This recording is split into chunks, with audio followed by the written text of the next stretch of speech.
Hey guys, today I decided to talk about grief, mainly because this morning I found out that professor from my old university passed away, and also a couple of people have commented or DM'd me about their grief from my first video, so I decided that it's kind of a good topic to talk about.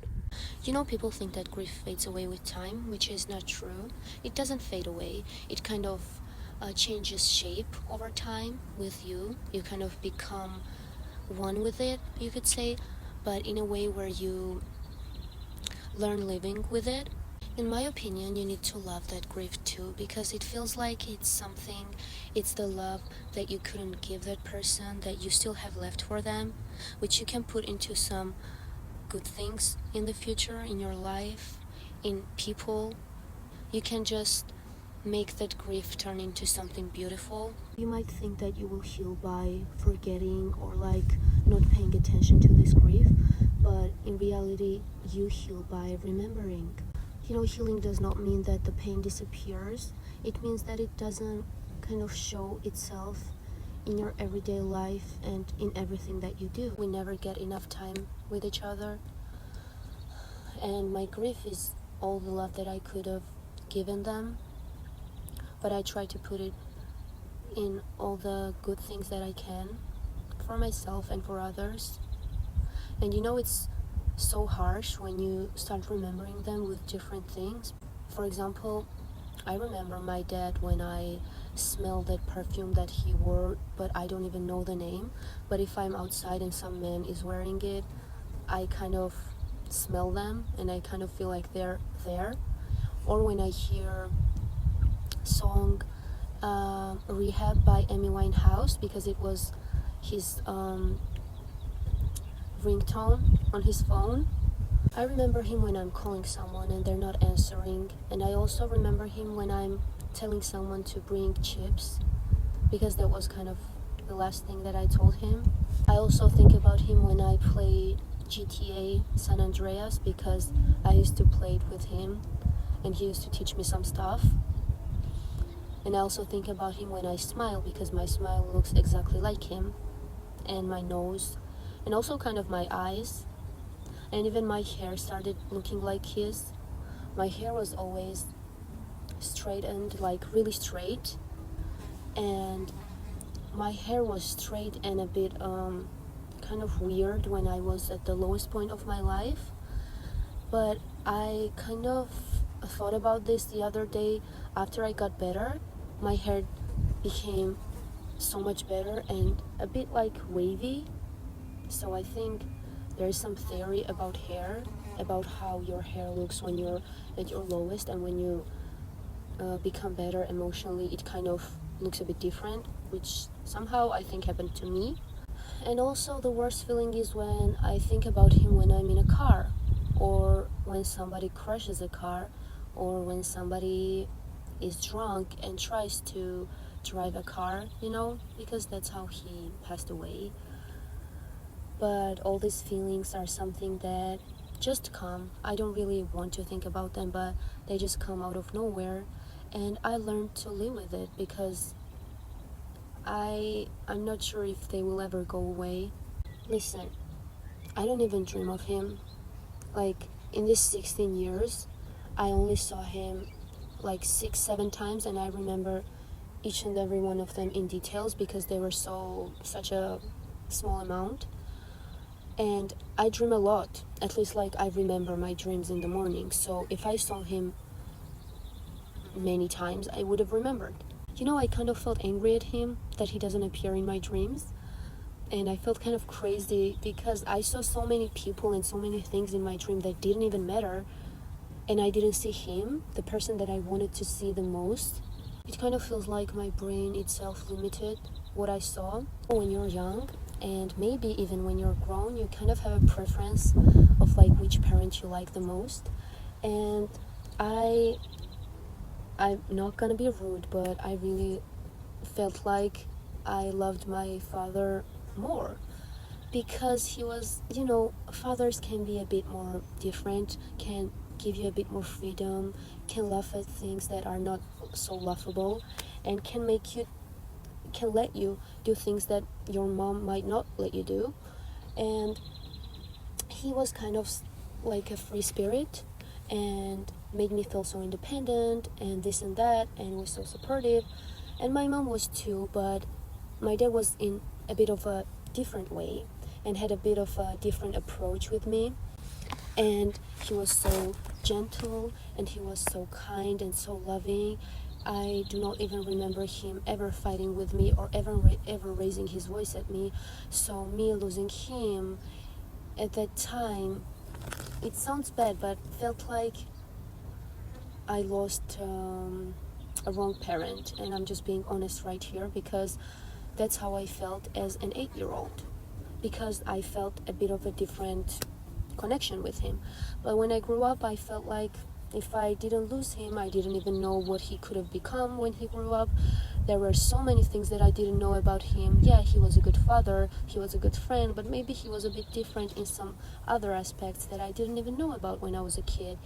And I really love both of them, my mom and my dad, both the same, but both in a bit of different ways. And you know that I really started thinking about how when I was at my lowest, or when I had these doubts and like really bad periods of my life, maybe a bit of fight with my family members and things like that, that's when I saw him in my dreams the most. And it felt like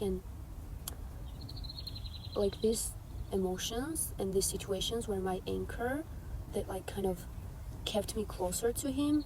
And that's why I feel like all of these dreams are so realistic and like vivid and emotional. They're always kind of supportive.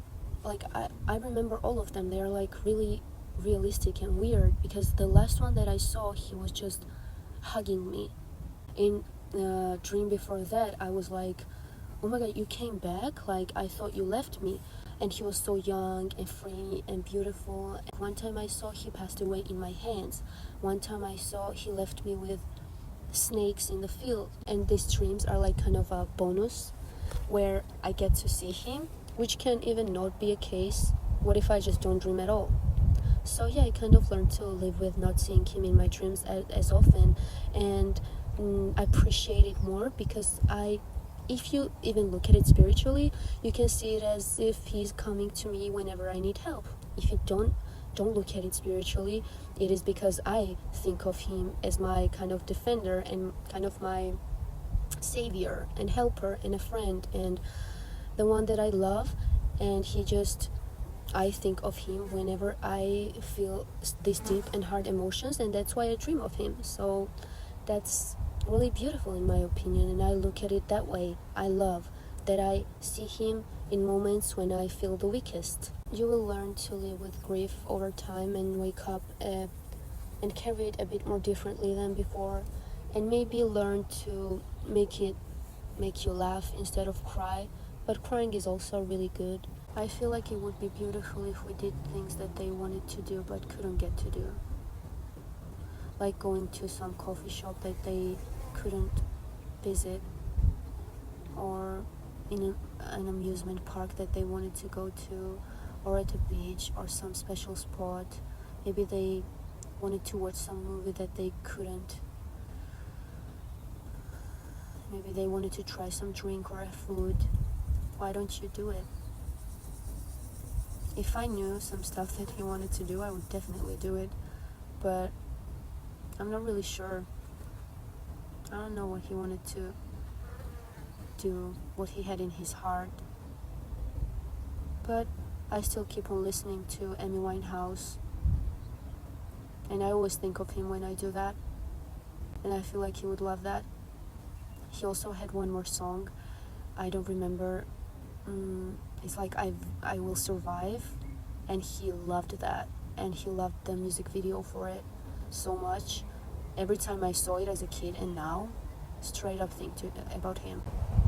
Grief can be beautiful. You need to turn it into something beautiful. Love it, feel it, express it, and try to put it into something better for yourself, and maybe for the ones that you loved and the one who passed away. Talk about them, tell stories, let them live through your words. I used to kind of avoid talking about my dad, thinking that it would be worse for me and etc. But in reality, it became something good. And I put it into more like fun too. Like I now crack jokes about them, and it makes me feel way better. And I know that he would definitely laugh at those jokes as well. Talking about him made this love that I have for him real again, thinking that I was kind of losing him fully, not only physically but mentally and emotionally as well. Writing also really helped me, and I think it's a really good thing to do, not only about grief but in general. It's good if you let people know about your grief and the things that you're feeling. You can talk about them, or you can sit in silence with your grief and let you kind of know that it's okay to exist through this sadness, and there's nothing wrong with that and nothing to be ashamed of. This grief will, in the end, if you let it will teach you to hold space for others and teach you to be more gentle and to be more kind. I really hope that everybody will find peace within themselves. Sometimes I even struggle to feel so good about myself and about these negative emotions. I really hope that you will feel your emptiness within you, and I'm sure you will, because you can. There's a bit of wind here, and I love wind.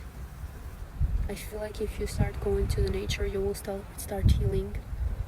But it's really different for everyone. So do not hesitate to do anything that will help you to heal. Love that you look like the person that you lost. I love that I look like him, and my smile and my eyebrows, everything looked like him. Love what they did. Love their clothes. Love if you think of them, if you dream of them. Love everything connected to them, because that can be putting the love that you could have given to them into something good. You are still showing that love even though they are no longer with you. What can be more beautiful than that? I think I will say goodbye now.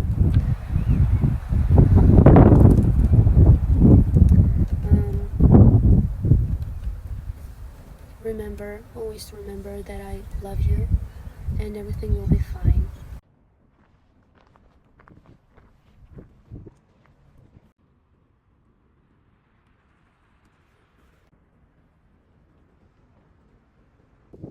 I just saw a snake, but look at this.